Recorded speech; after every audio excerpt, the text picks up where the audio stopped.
তো বন্ধুরা, আজ আমরা আমাদের নপাড়া হাই স্কুলে একজন গুণী শিল্পীকে পেয়েছিলাম। তো তার নাম হলো কম্পাউন্ডার মাহাতো। তিনি অত্যন্ত সুন্দর সানাই বাজায় এবং বাঁশের বাঁশি সেটাও তিনি অত্যন্ত সুন্দরভাবে বাজিয়ে থাকেন। তো আমরা আজ তার সানাইটা শুনছি।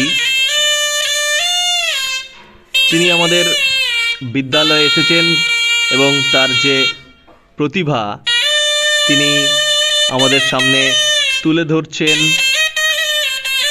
অত্যন্ত সুন্দর সুমধুরভাবে তিনি তার সানাই বাজাচ্ছেন, আমরা শুনতে পাচ্ছি। আপনারাও শুনতে থাকুন।